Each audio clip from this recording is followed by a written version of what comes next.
Reiteramos entonces los agradecimientos para la doctora Paola Volados.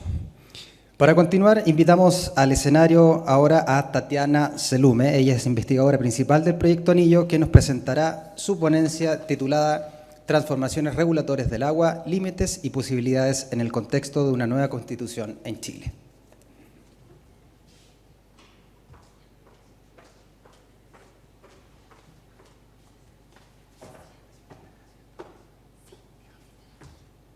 Lo primero que yo les quería señalar era lo siguiente, que las aguas como tales, ¿cierto?, son un bien o un recurso que está exento de la apropiabilidad, ¿cierto? Sabemos que ya el Código Civil y el Código de Aguas nos señalan, ¿cierto?, que todas las aguas son bienes nacionales de uso público, ¿cierto? Incluso el Código nos dice en cualquiera de sus estados, ¿cierto?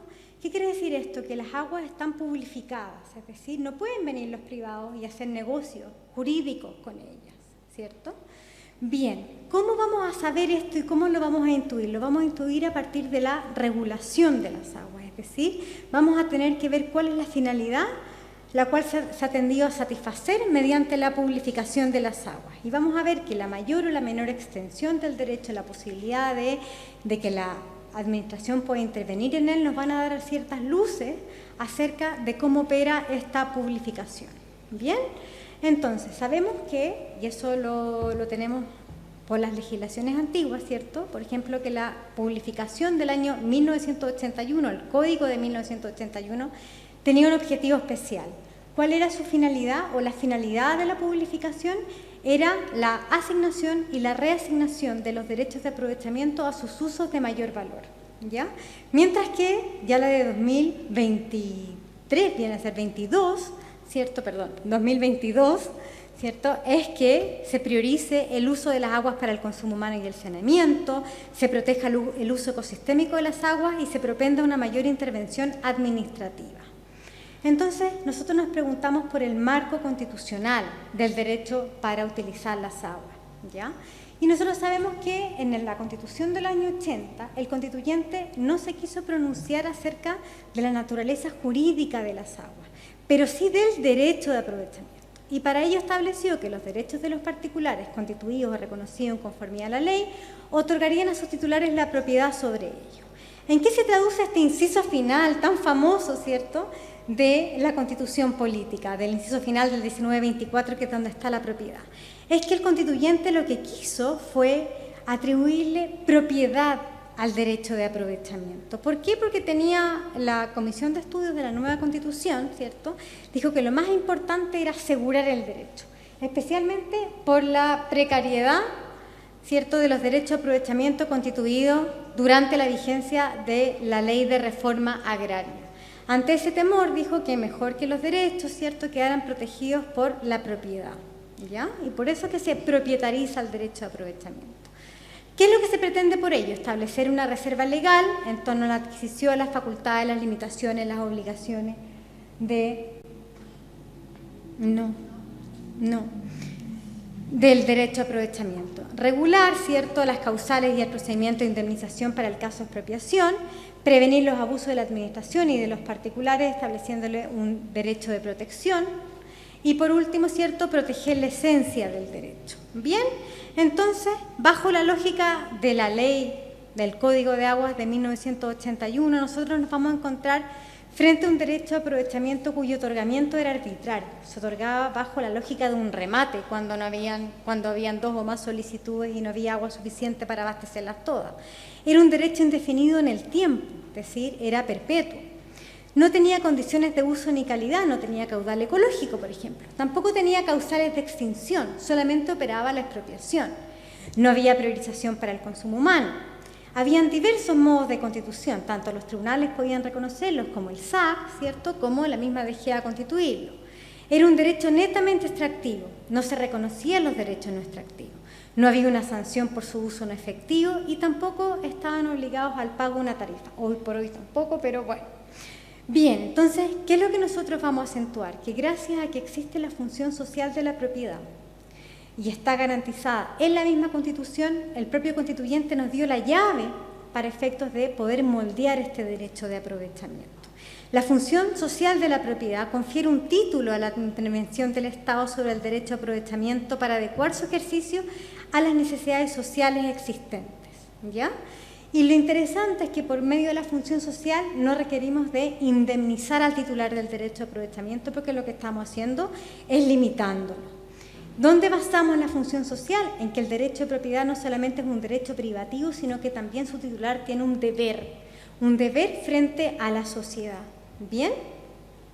Entonces, la Constitución ha definido cuáles son las exigencias de la función social, entre ellas los intereses generales de la nación, la utilidad y la salubridad pública, etcétera. Y nosotros vamos a decir que además, ¿cierto?, esa es la facultad o la justificación para limitar un derecho.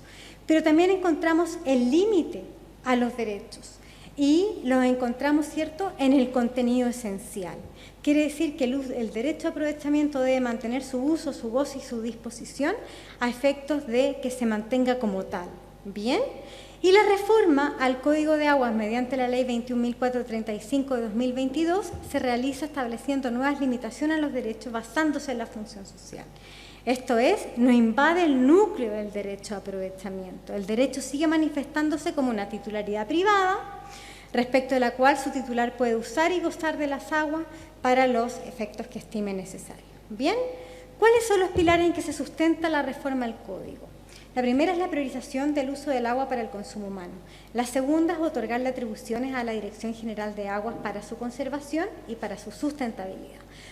Y luego la tercera es otorgarle temporalidad al derecho, registro e inscripción como caducidad, como fuente de caducidad, y obligar a los derechos al uso efectivo de las aguas so pena su extinción. ¿Bien? Tenemos que la priorización del uso del agua para el consumo humano se traduce en varias herramientas, entre ellas la exención de la figura del remate, la constitución directa del derecho, la autorización para los servicios sanitarios rurales que hablaba Paola justamente, en que se les va a poder otorgar una autorización transitoria para explotar las aguas, que se constituyan derechos por el solo Ministerio de la Ley para esta función, otorgamiento de derechos contra disponibilidad y derechos sobre aguas reservadas. ¿Bien? Luego tenemos que en cuanto a las atribuciones de la Administración en conservación, el principio rector lo encontramos en que la autoridad deberá velar siempre por la armonía y el equilibrio entre la función de preservación ecosistémica y la función productiva que cumplen las aguas. Y para ello se han creado reservas para asegurar el ejercicio de la función de preservación ecosistémica, normas sobre exploraciones y explotaciones en sitios protegidos, caudal ecológico sobre caudales ya otorgados, derechos no extractivos, que es una nueva figura, prohibición de otorgar derechos en ciertas zonas y prohibición de drenar turberas. Bien, con ello ha cambiado absolutamente el eje de lo que es el Código de Aguas. Y en atribución en sustentabilidad, para la Administración podrá suspender el ejercicio del derecho de aprovechamiento cuando haya una grave afectación del acuífero o la fuente superficial o cuando haya la afectación de la sustentabilidad de un acuífero. Bien. Por último, en cuanto a registro, inscripción y caducidad, se sostiene que los derechos de aprovechamiento ahora deberán inscribirse en el registro de propiedad de aguas del conservador de bienes raíces so pena su caducidad. Esto nos va a ayudar mucho en la información que tanta falta nos hace. Este plazo es de 18 meses, extensible a 5 años a los pequeños productores agrícolas y están exentos los servicios sanitarios rurales, las comunidades agrícolas definidas en el artículo 1 del decreto con fuerza ley número 5 del Ministerio de Agricultura, los propietarios de áreas protegidas que no utilicen las aguas, los indígenas o comunidades indígenas. Bien, en cuanto a la temporalidad, los derechos ahora de aprovechamiento, los nuevos derechos van a ser constituidos, ¿cierto?, como derechos temporales, ¿bien?, que durarán 30 años y podrán ser prorrogados, ¿ya?, a menos que no se esté haciendo un uso efectivo del agua o que exista una afectación de la sustentabilidad. ¿Bien? Y el uso efectivo y la extinción del derecho a aprovechamiento tiene que ver con la construcción de las obras suficientes y aptas para aprovechar las aguas. En caso de que no se dé este requisito, el derecho podrá ser sujeto de extinción. Hay exenciones, los derechos inscritos a un comité o cooperativa de agua potable rural, los pertenecientes a comunidades agrícolas, los que tengan fines no extractivos, los que sean de propiedad fiscal y sean eventuales, o aquellos que sean de indígenas o comunidades indígenas, ¿ya? Y por último, yo les traía aquí como el tema de mi presentación era qué aspectos debiera regular una nueva Constitución. Y les decía, lo fundamental, ¿cierto?, es la connotación pública de las aguas, que las aguas son un bien nacional de uso público y su uso y goce corresponde a todos los habitantes de la nación. Y que la ley, por su parte, regulará los usos privativos de las aguas por medio de concesiones administrativas, las que deberán estar sujetas a condiciones y a limitaciones de carácter ambiental. ¿Bien? Y los derechos de los particulares sobre las aguas estarán limitados siempre por la función social de la propiedad. En este sentido, son susceptibles de caducar o de extinguirse por su no uso efectivo y estarán sujetos a cargas y a un caudal ecológico determinado por la ley. Y por último, el derecho humano al agua.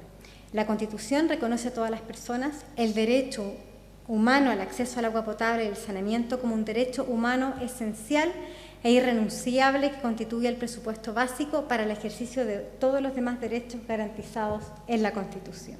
Muchas gracias.